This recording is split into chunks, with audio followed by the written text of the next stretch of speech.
Final accounts में कौन कौन से अकाउंट्स प्रिपेयर किए जाते हैं, सबसे पहले ये जानना है, और कैसे इसको प्रिपेयर करना है उसके बारे में पूरी इंफॉर्मेशन।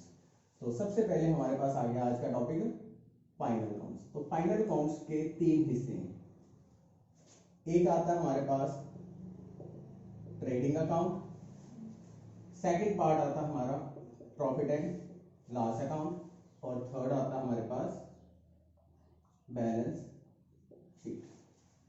जो ट्रेडिंग अकाउंट होता है इसमें सेल परचेज की जाती है कि कितना हमने सामान खरीदा और कितना हमने सामान बेचा, कितना हमारे पास स्टॉक ओपनिंग था और कितना हमारे पास क्लोजिंग स्टॉक है। और जो ट्रेडिंग अकाउंट होता है वो हमें बताता है ग्रॉस प्रॉफिट या ग्रॉस लॉस के बारे में। मींस हमें बताता है कि ओवरऑल हमें प्रॉफिट कितना हुआ और ओवरऑल हमें लॉस कितना हुआ।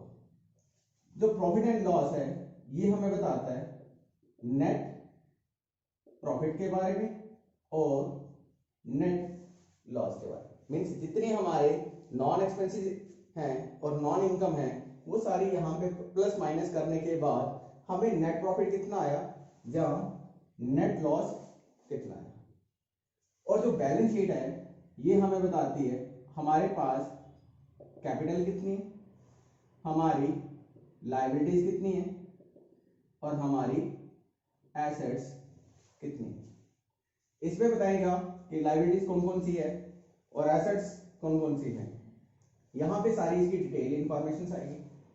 तो सबसे पहले ट्रेडिंग अकाउंट के बारे में कहता है। ट्रेडिंग अकाउंट में क्या होता है कि जितना हमने सामान खरीदा, जितना हमने सामान बेचा और जितने हमारे पास डायरेक्ट एक्सपेंसेस हैं वो सारे यहां पे लिए जाएंगे, जितने भी डायरेक्ट एक्सपेंसेस। और डायरेक्ट एक्सपेंसेस कौन कौन से होते हैं वो आपने देखना है।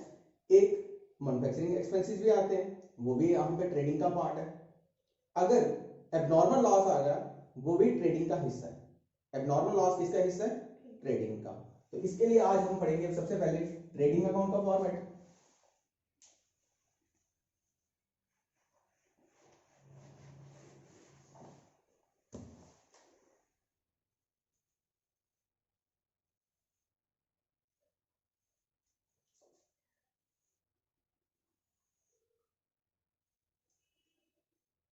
ट्रेडिंग अकाउंट में सबसे पहले डेबिट और क्रेडिट, और हेडिंग लिखा जाता है ट्रेडिंग अकाउंट ऑफ मैसर्स, जिसका नाम दिया गया हो, और एज ऑन 31 मार्च जो डेट गिवन की हो, और यहां पे पर्टिकुलर्स, अमाउंट का symbol rupees, particulars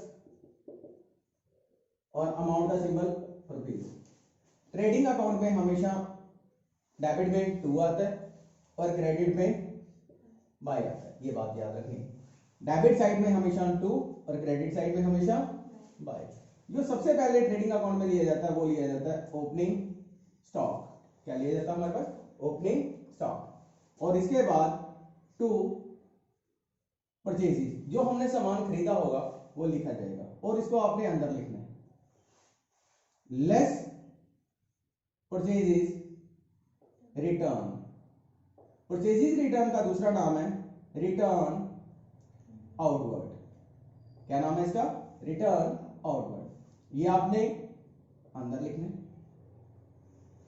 less goods denoted, अगर आपने सामान डिनोट किया है या चैरिटी की है वो भी यहां पे आपने माइनस करना है, right. Less goods withdrawn for personal use, अगर पर्सनल यूज के लिए भी गुड्स निकाले हो वो भी आपने क्या करने हैं? माइनस। और इसके बाद यहां पे इसकी अमाउंट आ जाएगी, ठीक है। ये डिटेल अंदर बना लेनी है आपने और अमाउंट सीधे बाहर। अगर ये गिवन होगा, अगर ये गिवन होगा तो लेना, अदरवाइज नहीं लेना। ये भी गिवन दिया होगा तो लेना आपने, अदरवाइज नहीं लेना। फिर इसके बाद जितने भी डायरेक्ट एक्सपेंसेस हैं, जितने भी डायरेक्ट एक्सपेंसेस हैं वो यहां पे लेने। अब डायरेक्ट एक्सपेंसेस में क्या आ गया, सबसे पहले आता है wages, carriage, freight, carriage inward, or, freight inward, ये सारे काम हम करेंगे डेबिट में। और कैरेज ऑन परचेजेस, ये भी डायरेक्ट एक्सपेंसेस है। ऑक्ट्राई, ये भी डेबिट एक्सपेंसेस है। इंपोर्ट ड्यूटी, ये सारे डायरेक्ट एक्सपेंसेस है। कोल, गैस, वाटर, ये सारे क्या है, डायरेक्ट एक्सपेंसेस है। यहां पे आपने लिए, फिर आपने क्या करना है, यहां पे लिखना है क्रेडिट साइड में सबसे पहले बाय सेल्स, सेल्स भी आपने अंदर लिखनी है, लेस सेल्स रिटर्न, यहां पे आपने अंदर लिखना है इसको। सेल्स रिटर्न का दूसरा नाम है रिटर्न इनवर्ड, रिटर्न इनवर्ड। यहां पे इसको माइनस करने के बाद इसकी अमाउंट बाहर आ जाएगी क्रेडिट साइड में। बाय एबनॉर्मल लॉस, अगर कोई एबनॉर्मल लॉस आएगा तो हमेशा क्रेडिट साइड में आएगा। और सबसे लास्ट में यहां पे लिख देना आपने by closing stock, closing stock की अमाउंट यहां पे आ गई। फिर आपने क्या करना है, डेबिट और क्रेडिट का टोटल साइड पे देखना है कौन सा अमाउंट बड़ी है, डेबिट वाली बड़ी है या क्रेडिट वाली। अगर क्रेडिट साइड बड़ी होगी, अगर क्रेडिट साइड वाली अमाउंट बड़ी होगी तो डेबिट साइड में आएगा ग्रॉस प्रॉफिट, क्या आएगा, ग्रॉस प्रॉफिट। यहां पे ये अमाउंट सारे मैंने लिख दिया यहां पे।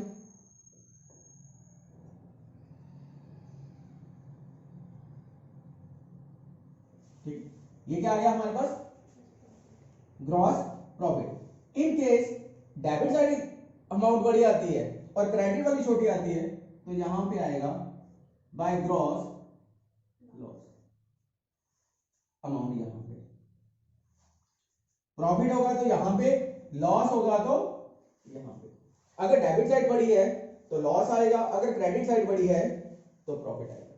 तो सबसे पहले आज हमने सीखा ट्रेडिंग अकाउंट का फॉर्मेट। अब हम इसके बाद प्रॉफिट एंड लॉस अकाउंट का बैठ।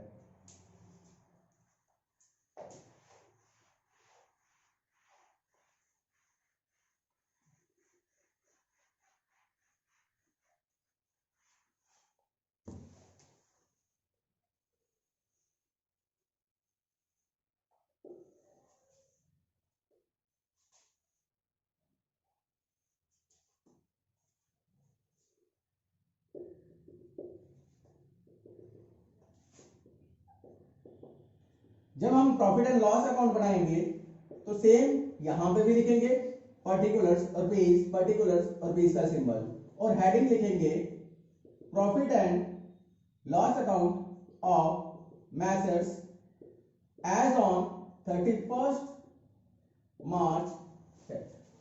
और डेबिट साइड में यहां पे डेबिट लिखेंगे और क्रेडिट यहां पे लिखेंगे, और यहां पे भी टू और यहां पे भी बाय।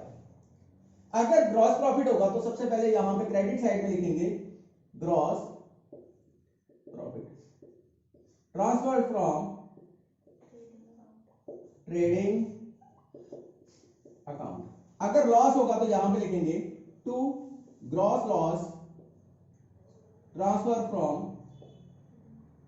Trading account. ये मैंने ऑप्शनल बना दिया कि दोनों में से एक चीज होगी।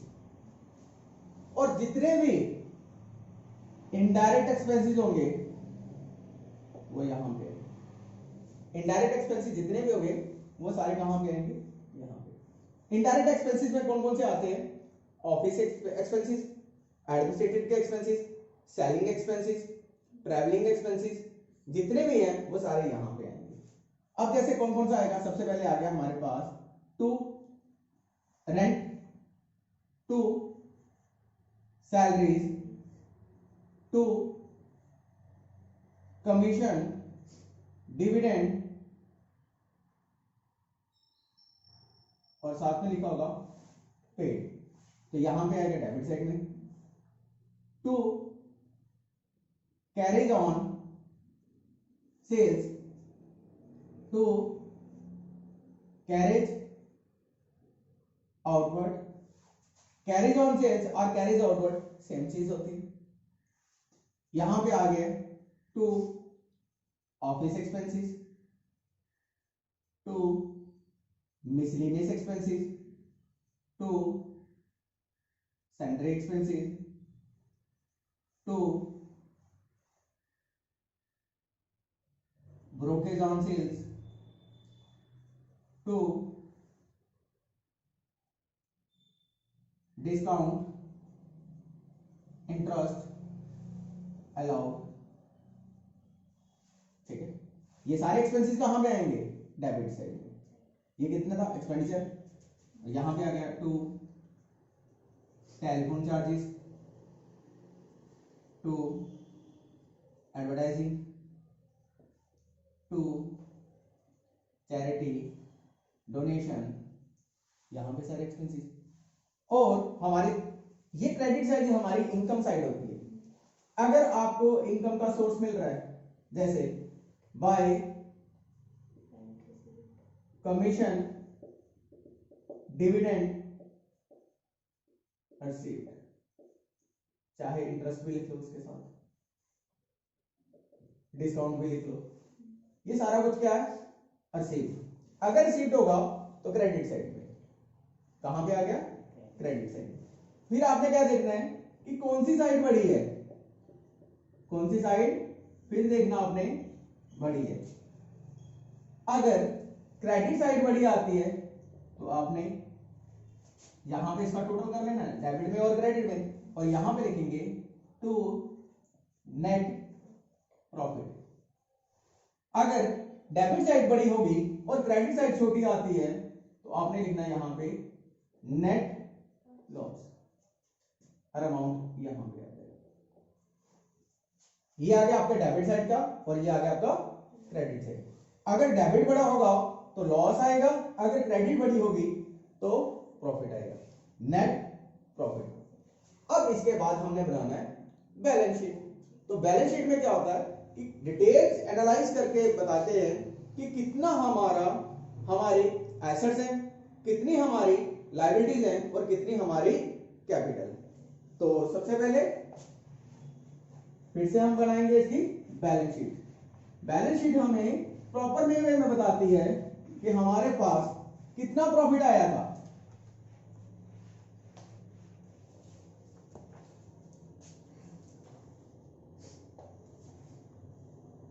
ये आ गया हमारे पास बैलेंस शीट का फॉर्मेट।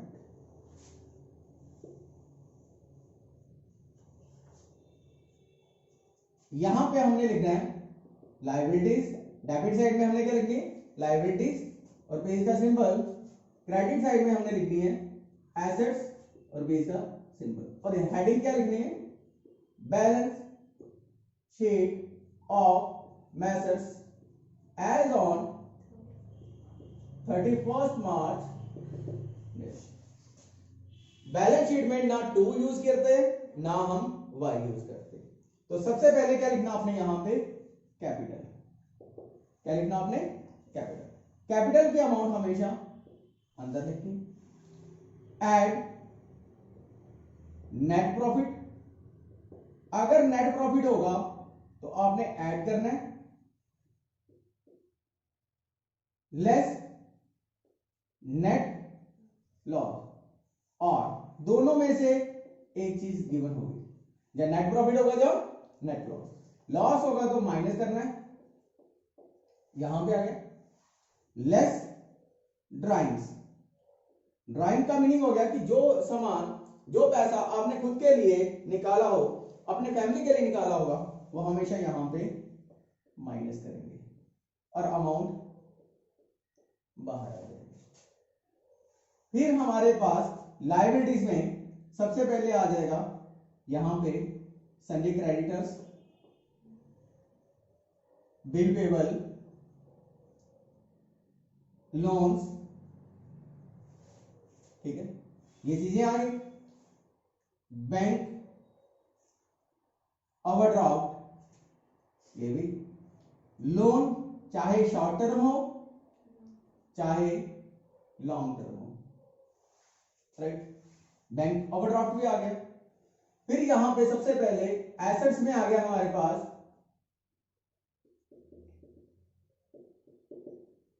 जितने भी टेंजिबल एसेट्स थे और जितने भी इनटेंजिबल एसेट्स। अब टेंजिबल एसेट्स में आ गया लैंड, बिल्डिंग,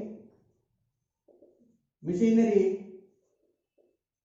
इक्विपमेंट, फर्नीचर और भी बहुत सारे। ये सारी एसेट्स हमारी क्या है, टेंजिबल। और इंटेंजिबल एसेट्स में आ गया गुडविल, पेटेंट्स, ट्रेडमार्क, कॉपीराइट, ये सारी क्या आ गई हमारी इंटेंजिबल एसेट्स। अमाउंट आपने इनका बाहर लिख लेना सीधे।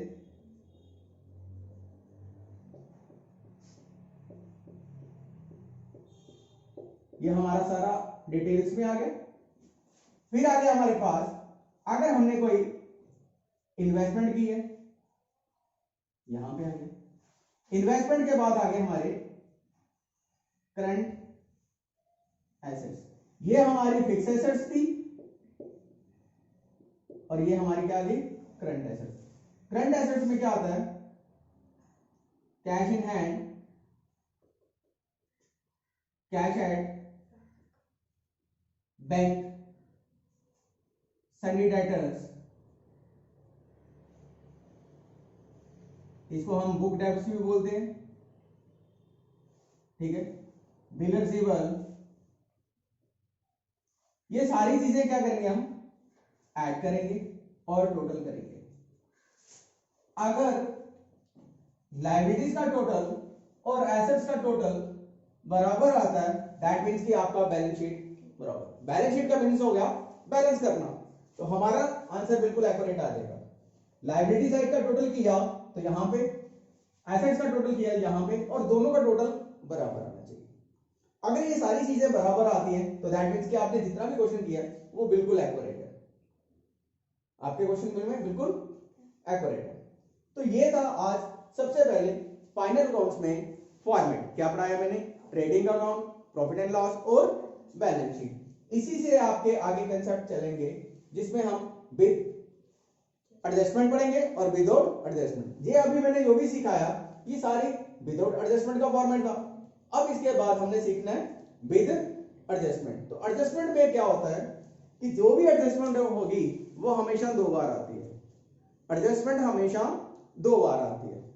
पहली एडजस्टमेंट जहां तो वो ट्रेडिंग अकाउंट में आएगी, जहां वो प्रॉफिट एंड लॉस अकाउंट में अपनी एंट्री के मुताबिक। अगर वो रेंट के साथ होगा रिलेशन उसका तो वो रेंट के साथ करेगी, अगर कमीशन के साथ होगा तो कमीशन के साथ, अगर बिल्डिंग के साथ होगा तो बिल्डिंग के साथ, अगर पेटेंट के साथ होगा तो पेटेंट के साथ। तो फर्स्ट कहां पे आएगी वो, जहां तो ट्रेडिंग के साथ, जहां प्रॉफिट एंड लॉस। फिर उसके बाद वो दूसरी बार वो हमेशा बैलेंस शीट में आएगी, जहां तो वो एसेट्स में आएगी, जहां वो लायबिलिटीज में। तो अब हम पढ़ेंगे एडजस्टमेंट के बारे में।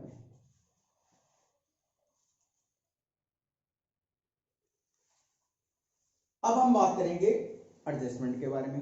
तो एडजस्टमेंट में क्या होता है, कोई भी ट्रांजैक्शंस एडजस्टमेंट में गिवन होगी वो हमेशा दो बार में आएगी। मैंने ये आप लोगों को बताया अभी, एक बार ट्रेडिंग अकाउंट जहां प्रॉफिट एंड लॉस में, और दूसरी बार हमेशा बैलेंस शीट में। इन केस कोई आइटम्स ऐसी होती है जो ट्रायल बैलेंस में गिवन हो वो हमेशा वन टाइम आती है। कितनी बार आती है, हमेशा वन टाइम। जैसे क्लोजिंग स्टॉक ही ट्रायल बैलेंस में दिया होगा वो हमेशा एक बार रहेगा, ट्रायल बैलेंस के बाहर क्लोजिंग स्टॉक हमेशा नीचे लिखा होता है, तो इसलिए हम उसको कितनी बार लिखते हैं, दो बार। कितनी बार लिखते हैं, दो बार। एक ट्रेडिंग अकाउंट में और दूसरी बार बैलेंस शीट में, दूसरी बार बैलेंस शीट में। और बैलेंस शीट में कौन सी साइड आता है, एसेट साइड। कौन सी साइड आएगा हमेशा, एसेट्स में, राइट। तो ये क्या हो गया, जैसे मैंने क्लोजिंग स्टॉक के बारे में बता दिया, इसी तरह कोई भी एडजस्टमेंट होगी वो हमेशा कितनी बार आएगी, 2 बार। जैसे सबसे पहले हम बात करते हैं आउटस्टैंडिंग। आउटस्टैंडिंग हो, ड्यू हो, बैलेंस हो, अक्योर्ड हो, अनपेड हो, आउटस्टैंडिंग, ड्यू, बैलेंस, अक्योर्ड या अनपेड, इसका मीनिंग आपने क्या करना है, इसको प्लस करना है। क्या करना आपने, इसको ऐड, ठीक है। किसके साथ ऐड करना है, जैसे मैंने बोल दिया outstanding wages rupees 500, outstanding wages rupees 500। आपने क्या करना है, जैसे यहां पे ये ट्रेडिंग अकाउंट है और ये हमारे पास प्रॉफिट एंड लॉस का अकाउंट और हमारे पास ये आ गई बैलेंस शीट।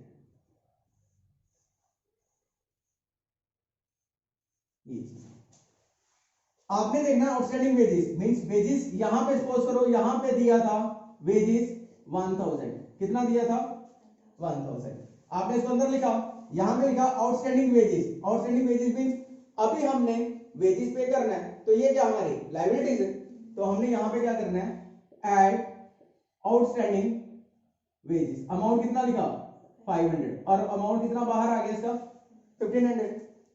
मैंने बोला कि कोई भी एडजस्टमेंट होगी वो हमेशा 2 बार आएगी, एक बार प्रॉपर अकाउंट ट्रेडिंग अकाउंट में आ गया, अब आउटस्टैंडिंग वेजेस क्या हमारी लायबिलिटीज, तो बैलेंस शीट में लायबिलिटीज कहां पे होती है, यहां पे डेबिट साइड में लिखा होता है लायबिलिटीज, तो आपने क्या करना है, यहां पे लिखना है आउटस्टैंडिंग वेजेस और अमाउंट कितना लिखोगे 500, राइट। जैसे यहां पे दिया था number 2 outstanding rent rupees 700, outstanding rent rupees 700, जबकि प्रॉफिट एंड लॉस में रेंट गिवन था 5000। अब आपने क्या करना, आउटस्टैंडिंग रेंट, यहां पे क्या लिखोगे, एड आउटस्टैंडिंग रेंट 700 यहां पे प्लस करना है और बाहर अमाउंट कितनी आ जाएगी 5700। और आउटस्टैंडिंग रेंट क्या हमारी लायबिलिटीज, तो लायबिलिटीज कहां जाएगी, लायबिलिटीज के अकाउंट में, और आपने क्या लिखा आउटस्टैंडिंग रेंट, अमाउंट कितना आ गया 700। अब इसने बोला कमीशन अक्योर्ड रुपीज 1000। अक्योर्ड का मीनिंग है कि अभी बैलेंस है, अभी आपने लेना है, ये थर्ड एंट्री आ गई, तो कमीशन कहां पे दी जाती है, प्रॉफिट एंड लॉस में। अगर आपकी कमीशन क्रेडिट साइड में थी, क्योंकि कमीशन आप कमा रहे हैं, और यहां पे अमाउंट था 7000, अक्योर्ड का मीनिंग क्या हो गया आउटस्टैंडिंग। अब ये क्रेडिट साइड है, तो आपने कौन सी साइड लिखनी है, क्रेडिट में एड अक्योर्ड कमीशन, अमाउंट कितना था 1000, तो यहां पे अमाउंट आ जाएगा इसका 1000, ऐड किया और अमाउंट कितना आ गया 8000। अब यहां पे कमीशन क्या है हमारी इनकम, इनकम हमेशा एसेट्स में आएगी, और आपने क्या लिखना है कमीशन अक्योर्ड और अमाउंट कितनी आ जाएगी इसकी 1000। जितनी भी एडजस्टमेंट होगी वो हमेशा कितनी बार आएगी 2 बार। इसी तरह मैंने बोला आउटस्टैंडिंग, ड्यू, बैलेंस, अक्योर्ड और अनपेड। अब यहां पे बोला गया salary unpaid for 2 months rupees 7000, salary unpaid for 2 months rupees 7000। तो आपको पता है सैलरी जो है वो हमारी क्या है, प्रॉफिट एंड लॉस में इनडायरेक्ट एक्सपेंसेस आते हैं, तो हमने कहां पे लिखा था इसको, ये 2 सैलरीज, ये अमाउंट लिखा मैंने 40000, ये ट्रायल बैलेंस में गिवन था। अब यहां पे अनपेड कितना हुआ 7000, तो आप क्या लिखेंगे यहां पे एड अनपेड सैलरीज 47,000 और अमाउंट बाहर कितनी आ जाएगी इसकी 47,000। अब ये अनपेड कहां पे है, लाइबिलिटीज है हमारी, तो आपने कहां लिखनी है अनपेड सैलरी अमाउंट 7,000, राइट। ये किसके बारे में इंफॉर्मेशन दी मैंने, आउटस्टैंडिंग ड्यू बैलेंस अक्योर्ड और अनपेड। तो आपने याद रखना क्या करेंगे इसको हमेशा ऐड, ठीक है। अब हम बात करेंगे प्रीपेड के बारे में, किसके बारे में बात करेंगे, prepaid. Prepaid paid in advance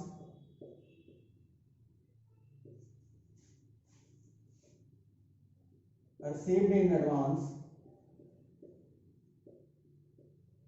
जब भी प्रीपेड पेड इन एडवांस या रिसीव्ड इन एडवांस होगा तो हमने क्या करना है यहां पे माइनस। तो इसकी एडजस्टमेंट भी हमेशा दो बार आएगी, एक बार ट्रेडिंग या प्रॉफिट एंड लॉस में और दूसरी बार बैलेंस शीट में। तो सबसे पहले जैसे यहां पे दिया प्रीपेड इंश्योरेंस अमाउंट रुपीज दिया 500, तो आपको यहां पे यह आ गया मेरा ट्रेडिंग अकाउंट और यहां पे आ गया आपका प्रॉफिट एंड लॉस अकाउंट और फिर यहां पे बैलेंस शीट। तो प्रॉफिट एंड लॉस में प्रीपेड इंश्योरेंस मींस यहां पे इंश्योरेंस गिवन दिया था 7,000 और यहां पे क्या लिखा प्रीपेड इंश्योरेंस। तो प्रीपेड इंश्योरेंस क्या करना आपने, लेस प्रीपेड इंश्योरेंस अमाउंट कितना आ गया 500 माइनस करने के बाद यहां पे कितना आ गया 6500। अपने इंश्योरेंस की अपने के साथ एडजस्ट किया, फिर आपने प्रीपेड इंश्योरेंस मींस हमारी एसेट्स होगी, एसेट्स कहां जाएगी प्रीपेड इंश्योरेंस अमाउंट कितना आ गया 500। अमाउंट कितना आ गया यहां पे 500। ये हमारी एसेट साइड थी और ये हमारी लायबिलिटीज। इसी तरह commission received in advance rupees 1000। तो commission received in advance means हमने कमीशन पहले ही ले ली, तो यहां पे क्रेडिट साइड में गिवन दिया था बाय कमीशन 7,000 और less commission received in advance amount 1000 minus करेंगे और बाहर भी कितना लिखेंगे 6,000। हमारी कमीशन रिसीव्ड इन एडवांस में क्या हो गया हमारी लायबिलिटीज होगी, तो यहां पे क्या लिखेंगे टू, यहां पे लायबिलिटी साइड में commission received in advance amount कितना आ गया 1000। तो आपने याद रखना है जब भी प्रीपेड होगा दो बातें याद रखनी है, ये डेबिट और ये क्रेडिट। शॉर्टकट फॉर्मूला इसका, अगर ये डेबिट या क्रेडिट किसमें होगा ट्रेडिंग अकाउंट और प्रॉफिट एंड लॉस अकाउंट में, ये भी क्रेडिट साइड में ट्रेडिंग अकाउंट या प्रॉफिट एंड लॉस अकाउंट में। अगर ये डेबिट साइड होगा तो आपने कहां लिखना है इसको एसेट्स में, कहां बैलेंस शीट में। अगर ये क्रेडिट साइड होगा तो लायबिलिटी साइड, ये इसका शॉर्टकट। अगर प्रीपेड पेड इन एडवांस या रिसीव्ड इन एडवांस होगा तो आपने इसका शॉर्टकट सीख लेना है। अगर ये डेबिट साइड है तो बैलेंस शीट में, अगर क्रेडिट साइड है तो लायबिलिटीज में। सबसे आसान तरीका इसका। तो यहां पे क्या सिखाया मैंने, इंश्योरेंस का प्रीपेड था माइनस किया तो 6500 आ गया और प्रीपेड कहां था डेबिट साइड में, कहां लिख दिया मैंने क्रेडिट साइड में मींस एसेट्स में। Commission received in side credit में था तो मैंने कहां लिख दिया इसको लायबिलिटीज में। तो ये इसका आ गया format prepaid paid in advance और रिसीव्ड इन एडवांस के बारे में। डेप्रिसिएशन के बारे में,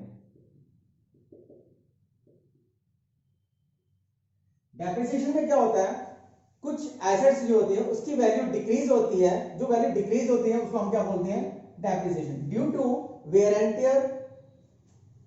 अब हमने क्या करना है जैसे यहां पे लिखा गया डेप्रिसिएशन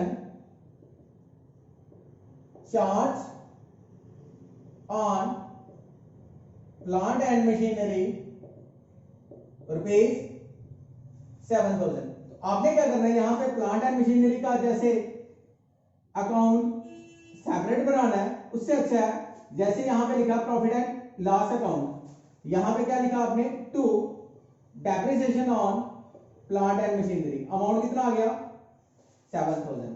और बैलेंस शीट में आपने यहां पे लिखा था प्लांट एंड मशीनरी और इसके अमाउंट थी 1 लाख।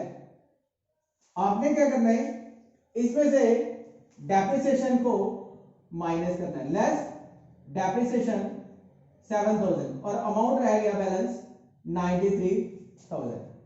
इसी तरह अगर depreciation charge on furniture at the rate of 10% per annum for 6 month दिया हो, तो और फर्नीचर की कॉस्ट दी हो रुपीज 10,000 और डेट दी है 1/10/19, ये ब्रैकेट में लिखा है फर्नीचर 1/10/19 और अमाउंट कितना दिया है 10,000। आपने क्या करना है, यहां पे लिखना है टू डेप्रिसिएशन ऑन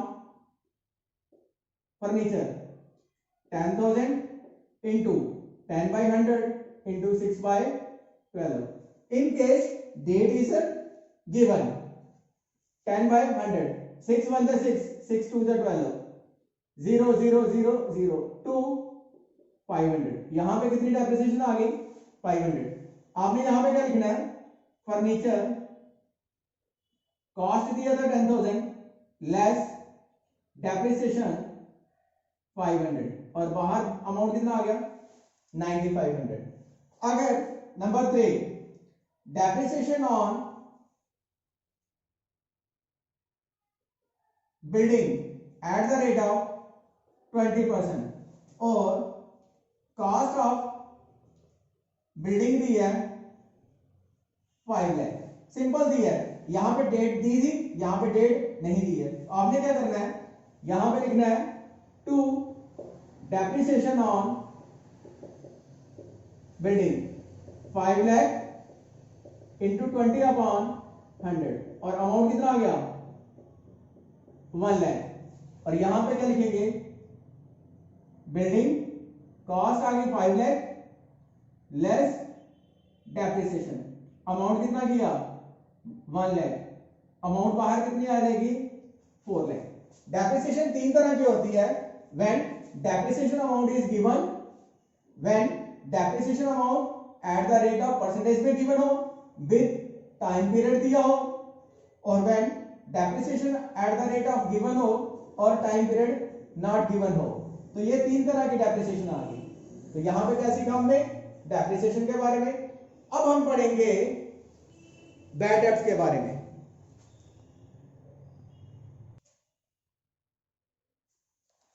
अब इसके बाद हमने पढ़ना है बैड डेब्ट्स के बारे में। किसके बारे में पढ़ना, हम बैड डेब्ट्स के, जो मेन सबसे टिपिकल एडजस्टमेंट है।